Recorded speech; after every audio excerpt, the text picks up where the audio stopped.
Hello students, are you all ready for the class? Get ready with your notebook and pen. Okay. In the previous module, you have learnt about chemical properties of acids and bases. Now, we'll be continuing with the topic and learning about few other chemical properties of them. Let's see the first property which you are going to learn in this module. That is the reaction of acids with metal carbonates and metallic hydrogen carbonates. To know about the reaction and the activity, see the apparatus which are required. Here, for this activity, 3 test tubes labeled as A and B, and the other one without labeling is enough. Retort stand, thistle funnel, delivery tube, 2-hole rubber cork are required. These are the apparatus. And the chemicals which are required are 0.5 grams of sodium carbonate, sodium hydrogen carbonate and dilute hydrochloric acid are taken. So this is the experimental setup. Now let's see the reaction, what happens. When 0.5 grams of sodium carbonate is taken in the test tube A and dilute HCl of 2 milliliters is poured through thistle funnel into the test tube. The reaction starts and the reaction between them can be represented in the equation form.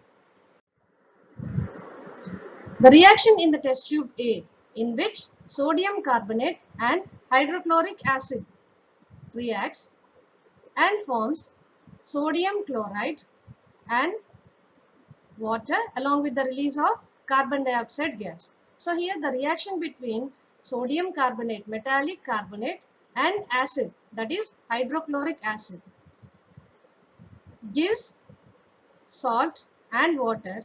Along with this, carbon dioxide is also released. So the released carbon dioxide is collected, and you have seen in the experimental setup, that is the test tube is fitted with a 2-hole rubber cork which contains a thistle funnel and a delivery tube. So through that bent delivery tube, this released carbon dioxide gas is collected and this gas is sent to another test tube which contains calcium hydroxide. See the third equation out here. This carbon dioxide gas which is collected in the first equation from the first reaction is collected and it is passed through the test tube containing calcium hydroxide. Then these two combine together and forms calcium carbonate, which is a salt, and it is a thick precipitate is formed. So here you should remember that when sodium carbonate, metallic carbonate is combining with acid, it forms salt and water releasing carbon dioxide. This released carbon dioxide, when it is passed through lime water, calcium hydroxide, it forms thick precipitate of calcium carbonate, a salt and water. Now let's see what happens if this sodium carbonate, metallic carbonate, is replaced with metallic hydrogen carbonate. So same experimental setup, replace the test tube A with test tube B.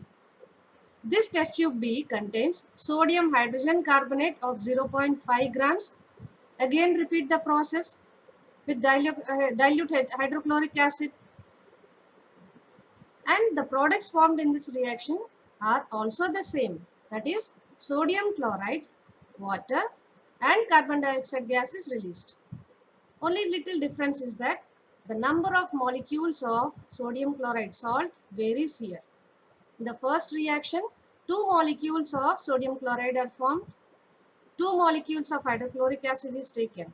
Whereas here, molecule of sodium hydrogen carbonate combines with aqueous hydrochloric acid and forms salt, water, releasing carbon dioxide gas. Again, this carbon dioxide gas, when it is passed on through lime water, again it forms a thick precipitate of calcium carbonate. So you should generalize that when salt is forming, it is formed due to the reaction between sodium carbonate or sodium hydrogen carbonate with acid, and the released carbon dioxide gas is passed through lime water. Then a thick precipitate is formed. If suppose excess of carbon dioxide is passed to this lime water, what happens? Let's see. So when excess of carbon dioxide is passed through this test tube, then even the excess of carbon dioxide also reacts with calcium carbonate and forms calcium hydrogen carbonate, that is CaHCO3 twice. How you have to read it? CaHCO3 twice.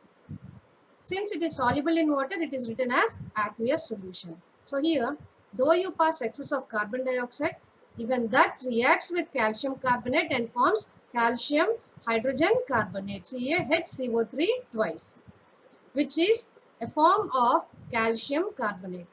So we can say that limestone, chalk and marble, all these are different forms of calcium carbonate.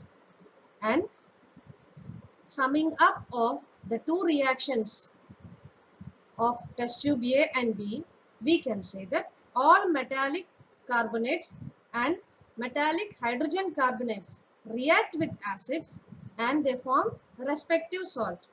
This salt depends on the compound which we take, the metallic carbonate which we take or the metallic hydrogen carbonate which we take. But the common products are carbon dioxide and water with respective salt formation. So thus we can represent the reaction as follows. Metal carbonate or metal hydrogen carbonate plus acid. When metal carbonate or metal hydrogen carbonate reacts with acid, it always forms salt and water with release of carbon dioxide gas.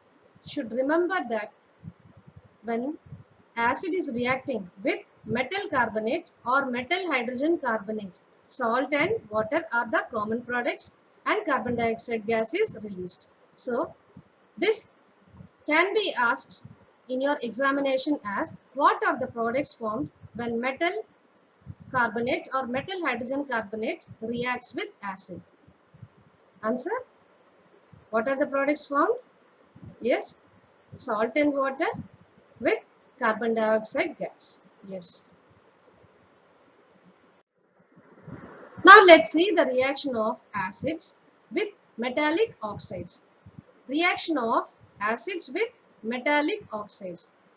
When you take metallic oxides like metals like zinc, magnesium, all these, when those oxides are taken and made to react with water, the reaction of them can be studied. So here, through this activity, we are going to learn about the reaction of metallic oxides with acids.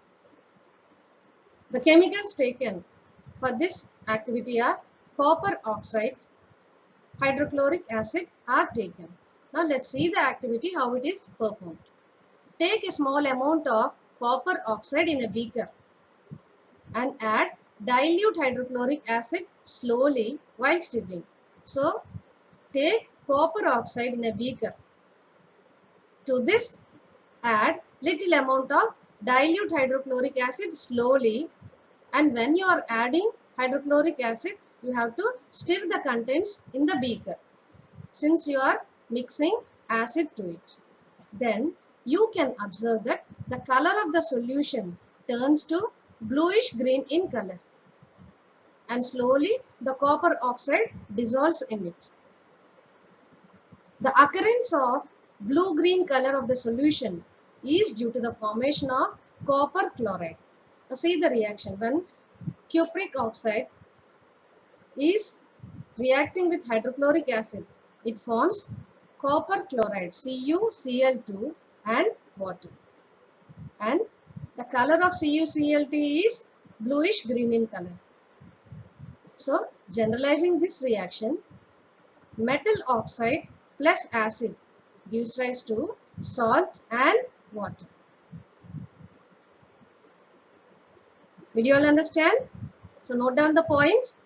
The reaction of metallic oxides with acids is that they form salt and water, and this can be summarized as in an equation form, that is metallic oxide plus acid gives rise to salt and water. Okay. Now the reaction of non-metallic oxide with base. So here in the previous one slide you have learnt about metallic oxide with acid. Now this time non-metallic oxide with base. You must be knowing non-metals. So when you take oxides of them, non-metals like copper, sulfur, phosphorus, all these are taken and their oxides are made to react with base. What products can be formed you can see here. So in the first activity which you have seen, that is sodium carbonate combines with hydrochloric acid and releases carbon dioxide gas. The released carbon dioxide gas is passed on to the test tube containing calcium hydroxide.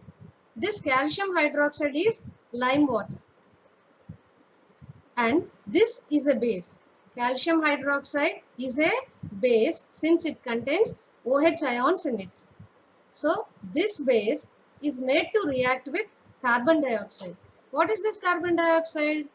Carbon is a non-metal. Oxide, its oxide is a carbon dioxide. So here non-metallic oxide, carbon dioxide, is made to react with calcium hydroxide. And you have seen that the product formed is salt and water. So from this we can say that when non-metallic oxide is reacting with base, it forms as salt and water. The products formed are salt and water. And from this equation, we can conclude that the non-metallic oxide, that is carbon dioxide, since it is behaving with, it is combining with base, it is behaving as acid. So we can say that non-metallic oxides are acidic in nature, and when they combine with base, they form salt and water. So note down the point. Non-metallic oxides are acidic in nature, and when they combine with base, they form salt and water. Now let's see, what do the acids and bases have in common? These acids and bases. Acids are the substances which have hydrogen ions. Bases are the substances that release OH minus ions. But what do they have in common? So to understand this, you have to study this activity.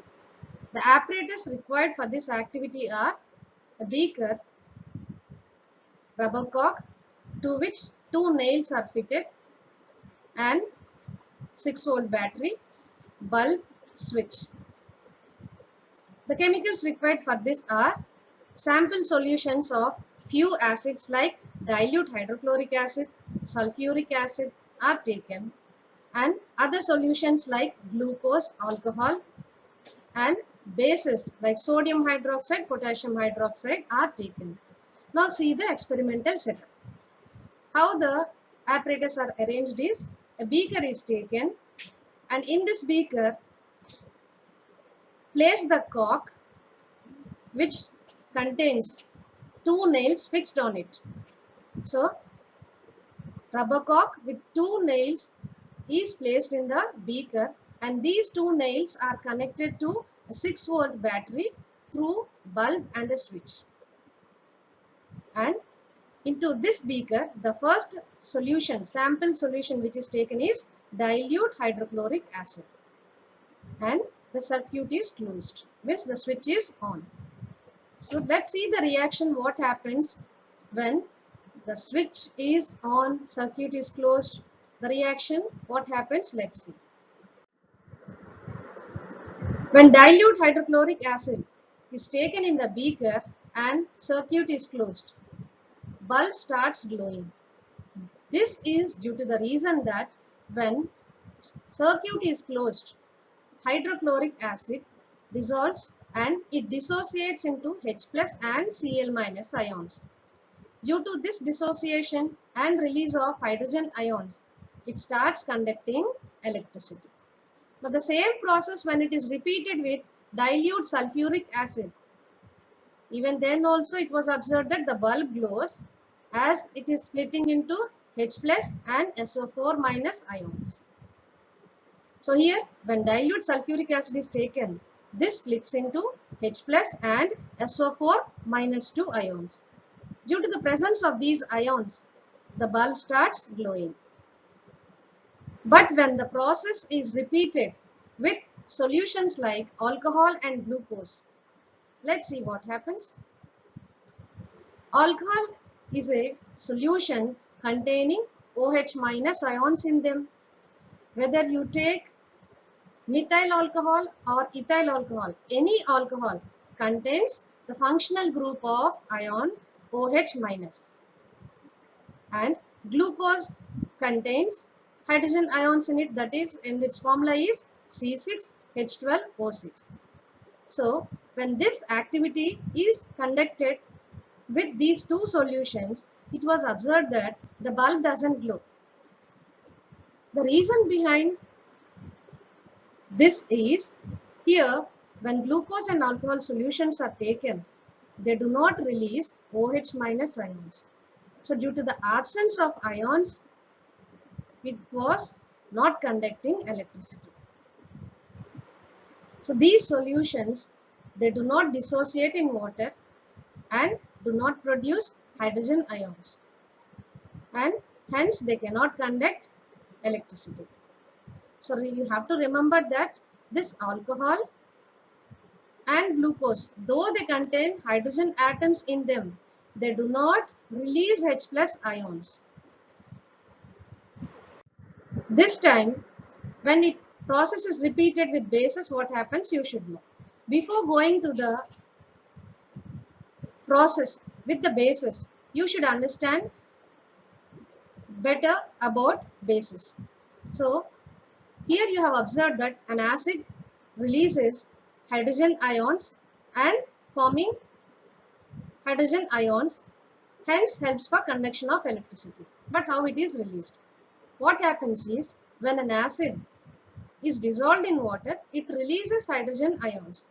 So this separated hydrogen ions from HCl atom, they cannot occur in the absence of water.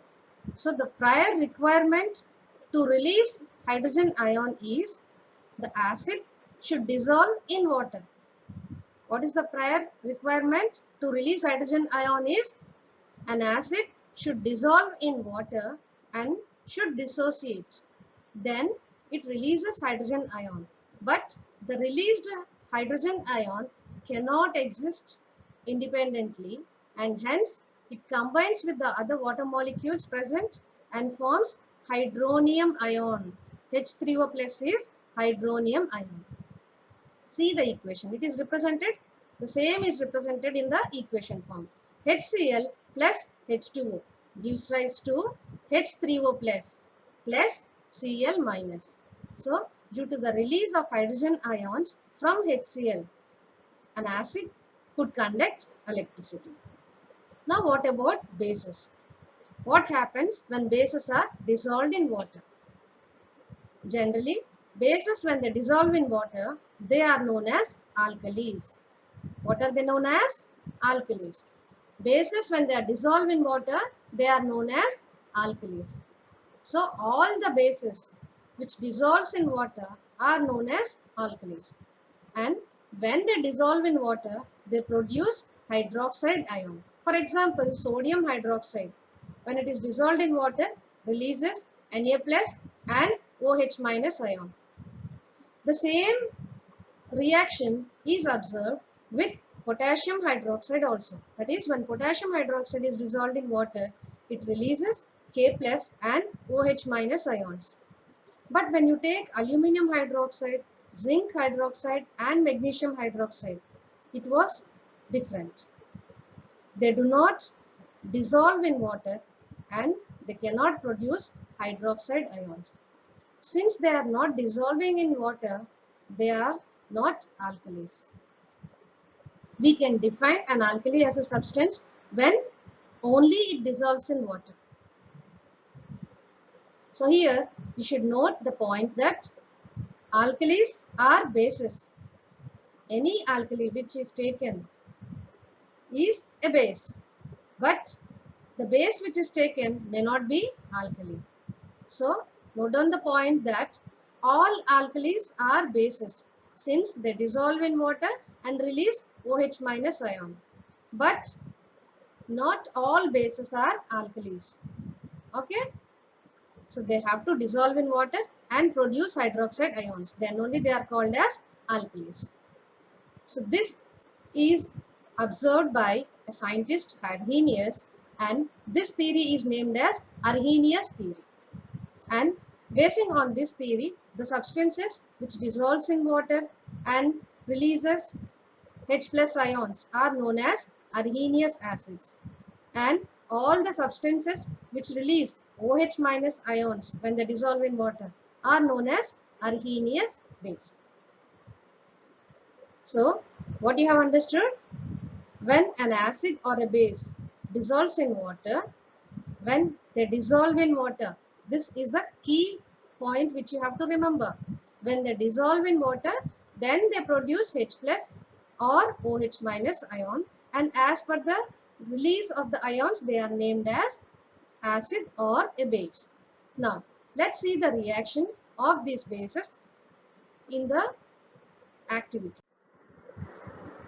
The activity is that a beaker is taken with a rubber cork on which two nails are fixed, and these two nails are connected to the terminals of the battery. 6 volts bulb switch are connected. So here when the beaker is replaced with alkali such as sodium hydroxide or calcium hydroxide and the circuit is closed, it was observed that the bulb glows again.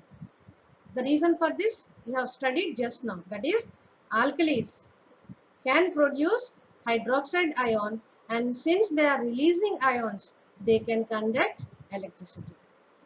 So from this it was understood that the chemical properties of acids and bases is due to the release of hydrogen or hydroxide ions. Hence all the chemical properties of acids and bases can be attributed to H plus or OH minus ions. Understood? As we are telling that an acid or a base is a substance that releases H plus or OH minus ions. So the strength of them can be known by the presence of their ions. So what is this strength? As per the strength of them, they are called as strong acids and strong bases. And the presence of hydrogen ion can decide the power of the solution. What is this? pH value. You have studied already the pH value of acids and bases. So pH means power of hydrogen, where P stands for potent, which means power. So pH means power of hydrogen. Now let's see how can we define this pH value. The pH value is measure of concentration of hydrogen ion or hydronium ion. So pH value can be a measure of hydrogen or hydronium ion, since hydrogen can combine and form hydronium ions. This pH value can also decide whether the substance is acidic or basic. And this can be determined when the substance is in aqueous solution, means it should be dissolved in water. Okay. So what you have understood here, pH means it is the power of hydrogen, and this is a measure of concentration of hydrogen ion or hydronium ions in a solution. So in generally when you are asked to define what is a pH means, it is the measure of concentration of hydrogen ions or hydronium ions. And what is the use of this is, it can decide whether a substance is acidic or basic, and that can be done in aqueous solution, aqueous media. Okay. Now let's see how can we measure or how can we calculate the pH of a solution. pH value of a solution can be determined by using the formula, that is pH is equal to negative logarithm of hydrogen ion concentration. When H plus is placed in square brackets, this represents the concentration of hydrogen ion. So pH value of a solution can be calculated using the formula, that is pH is equal to negative logarithm of hydrogen ion concentration, and this H plus concentration is always measured in the units of moles per liter. So here you have learned two things, that is first one, what is the formula for pH, that is negative logarithm of hydrogen ion concentration. What are the units of concentration of a solution? Moles per liter. Now let's try to understand what is this pH and how can be measured using this formula. Here you have seen the formula that pH is equal to negative logarithm of hydrogen ion concentration. So if you know the value of H plus ions concentration, hydrogen ion concentration, we can easily calculate its pH value. Let's see an example. What is the pH if the hydrogen concentration is 10 to the power of minus 3 moles per liter? I repeat the question. What is the pH if the hydrogen concentration is 10 to the power of minus 3 moles per liter? So here you have to calculate the pH value of a solution in which hydrogens are present and the concentration of hydrogen in them is 10 to the power of minus 3 moles per liter. So when you take the formula and substitute the concentration of hydrogen in it, pH is equal to negative logarithm of, here H plus is replaced with 10 to the power of minus 3. So when you bring this 10 to the power minus 3 to left side, it transforms as minus 3 into minus of negative logarithm of 10 to the power 10. Then it changes as minus of minus 3 into logarithm of 10. You know in the calculations like minus into minus, it's plus. So plus 3 into logarithm of 10. The value of log 10 is always equal to 1. So 3 into 1 is equal to 3. So from this example, we can directly say that if the pH value has to be determined, it can be done by knowing the value of hydrogen ion concentration. For example, if you are asked to answer directly, the concentration of hydrogen ions in a solution is 10 to the power of minus 4 moles per liter. What is its pH means? What is its pH? You can say directly it is equal to 4. If suppose the concentration of the solution is equal to 10 to the power of minus 7, then its pH value is equal to 7. Okay, have you understood? So note down the formula and the units of concentration. That is, concentration is measured in moles per liter and pH value can be determined using the formula negative logarithm of hydrogen ions concentration. Okay. Now you should be thinking, why? What is this pH? What is the use of measuring this pH value?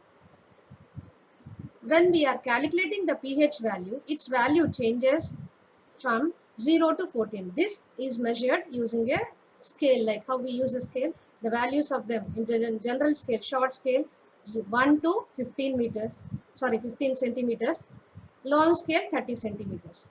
The same way, this pH scale values are from 0 to 14. And these values helps us to compare the acidity of solution. Now, here, try to understand this one. The numerical values from 0 to 14 used to compare the acidity of solutions. Only the acidity. How can we know the acidity of the solution is by the concentration of hydrogen ions. How can we know the acidity of solutions? By concentration of hydrogen ions. So what do you call a substance whose pH value is below 7? So we can define an acid or a base using pH scale also. That is, all the substances whose pH value is below 7, they are acids. And all these acids pH value, when it is below 7, their acidic nature can be known using the pH scale. See examples of them. Here in this slide you can see few samples. The pH scale is from 0 to 14 here. If it is from 0 to 7, then one type of solutions they are named, and it was defined as acids that have a pH below 7 are acids. Acids have pH value below 7. For example, stomach acid whose pH value is 1, lemon juice pH value 2, grapes 3, tomatoes pH value 4, bananas 5, milk 6. So here all these substances pH value is less than 7. They are acidic in nature. Now here you must be thinking milk, all these are acids, and why we are consuming them. These substances, they are acidic in nature but not harmful. And when I say that milk pH value is 6 and it is acidic in nature, this is the reason why the milk vendor adds little bit of base to it to neutralize the acidic nature of the milk. He adds little base in it so that the milk stands for a longer time. So the main point which you have learned here is acids have a pH value below 7. So if a substance is more acidic, it means that its pH value is lower. Since it is less than 7. What happens and what are the solutions whose pH value is above 7? If the substance value is pH value is greater than 7, those substances are called as bases. So bases have a pH value greater than 7 in aqueous solutions. So when they are in aqueous solution, their pH value is greater than 7. If a substance is more basic, then its pH value is higher. Examples of bases are eggs whose pH value is 8, then baking soda 9, soap 10, ammonia 11, bleach pH value 12, cleaner pH value 13. So these are some chemicals which are basic in nature and whose pH value is greater than 7. What about the substances whose pH value is equal to 7? So the substances whose pH value is equal to 7 or nearly equal to 7, they are neither acidic nor basic, and hence they behave as neutral substances. So the substances whose pH value is less than 7 are acidic, above 7 are basic in nature, which are equal to 7 or nearly equal to 7, they are neutral in nature. They are neither acidic nor basic. Example, pure water. Now, till here you have learnt what is the pH value and what is the range of pH value, and with the variation of the values, the substances of different properties they possess. Now, let's see how this pH can be measured. This pH value can be measured using a pH meter. So, this is the device. It is very simple to use this pH meter. When any sample solution is placed under this, it directly gives the reading. So here the reading given is 6.78. So this is less than 7 and nearly equal to 7. So it is neutral in nature. So in this way, using this pH meter, we can measure the pH value of the substance, but the pH value can be calculated using the formula pH is equal to negative logarithm of hydrogen ion concentration. Remember that. So you must be thinking, what is the use of measuring the pH value and the importance of them you will be learning now. The importance of pH value in our daily life. We have measured the substances whose pH value is changing. All the substances whose pH value is less than 7 are acids, greater than 7 are bases, and whose value is equal to 7 are neutral in nature. Now, how does the pH value is helping us to study about plants and animals? The study of pH value helps us to know more about plants and animals, that is, the reactions of them, how sensitive they are. Living organisms can survive only in a narrow range of pH change. So with a narrow range of pH value change, a living organism can survive. But if it changes more, it cannot. For example, the pH value of rainwater is less than 5.6. It is called as acid rain. Since the pH value is less than 7, it is acidic in nature and the water is also acidic. So the rain is called as acid rain. And when this acid rain water flows into rivers, the river water gets polluted and it becomes tough for the survival of aquatic plants and animals. Then, how does this pH value help us to study about the other things like tooth? Tooth decay starts when the pH is lower than 5.5. We know very well that our tooth is protected by a hardest enamel coating. This is made up of calcium phosphate. So the enamel is the hardest substance which is present in our body. The advantage of it is it dissolves in water but gets corroded when pH value of the mouth is below 5.5.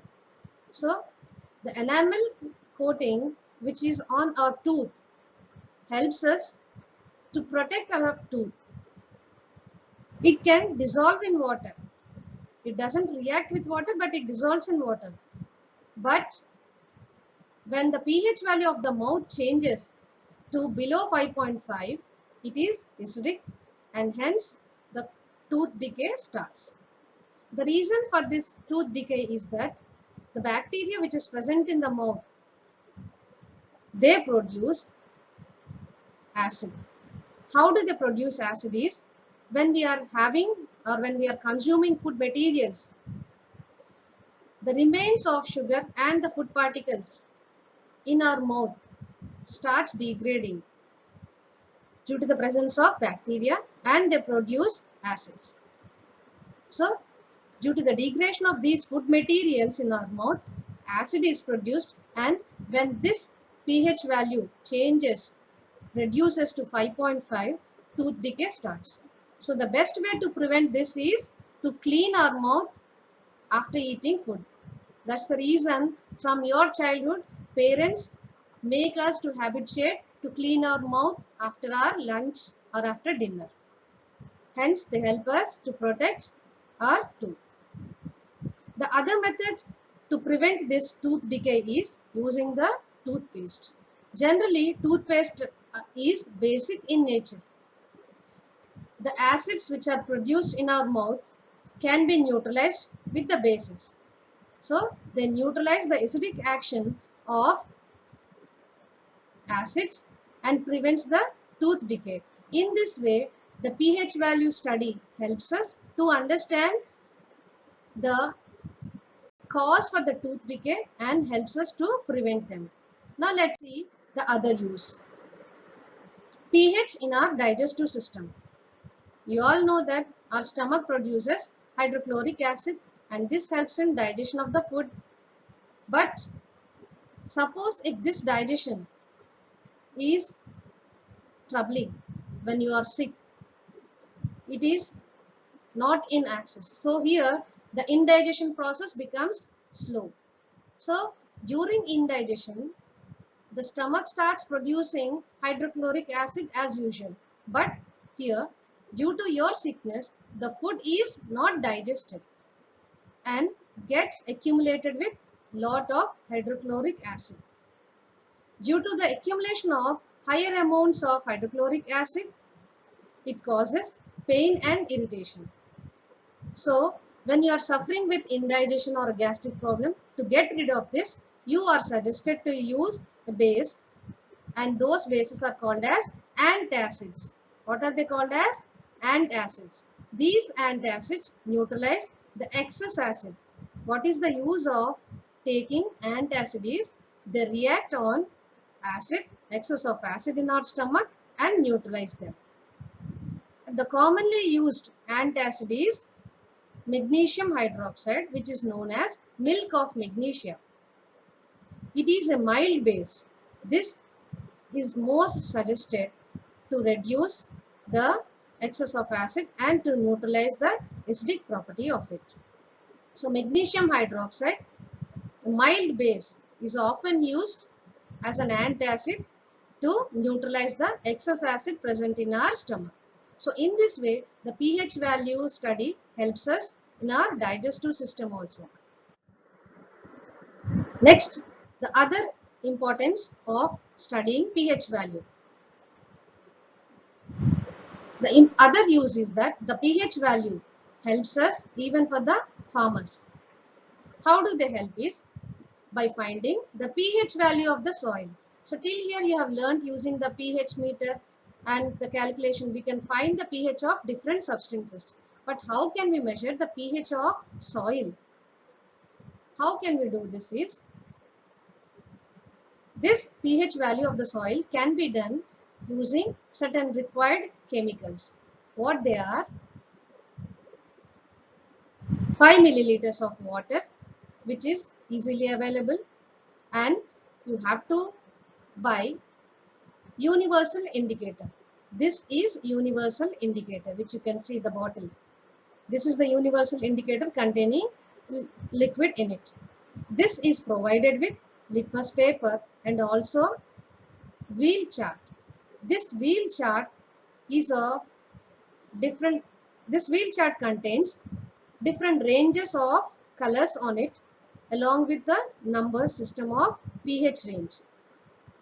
So here the pH range of any substance will be varying from 0 to 14 here, and this studying the pH value, a farmer can be suggested to use the fertilizer to treat the soil. So here when you are using the universal indicator, the soil is tested with this and basing on the test it is compared with the chart. Now let's see what is the procedure to find the pH value. So to conduct this test, you have to collect soil from a field on which you want to be tested. So take about 2 grams of soil in a test tube. To this add 5 milliliters of water and shake it well. Then filter the content. After you filter, collect the filtrate in another test tube. To this add 2 drops of universal solution from this beaker. Then when you add universal indicator solution into the filtrate, the color of the filtrate changes. So comparing the filtrate color with this wheel chart, you can decide the pH value of the substance, and basing on the pH value, the farmer is suggested to use the certain chemical which has to be treated.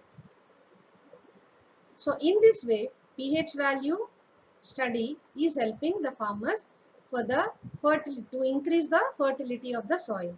So here after observing the color of the filtrate, it is compared with this chart, and the farmer is suggested to treat the soil of his fields. So in this way, the pH of the soil is helping the farmer to increase his soil fertility. Okay, now you will be learning about the self-defense by plants and animals through chemical warfare. How do they do the defense? Is that they do this self-defense through the chemicals which are present in them. Whenever a bee stung our body, it leaves an acid. This acid causes pain and irritation. To prevent this, we apply baking soda on the stung area, and this relieves the pain. Similar process can be observed when a wasp also stung our body. The other reaction which can be observed is when an ant stings our body, even this ant releases methanoic acid. So here you have seen the animals conducting self-defense through chemical warfare.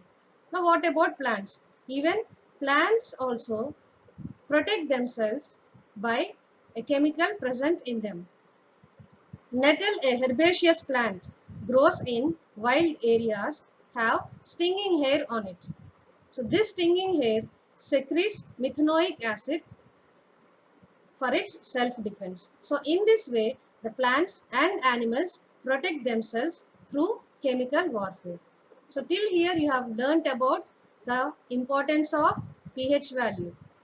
Go through your running notes as well as the textbook available in the net and correct it. And in the next module, we'll be learning about the salts which are prepared from common salts. Okay, thank you.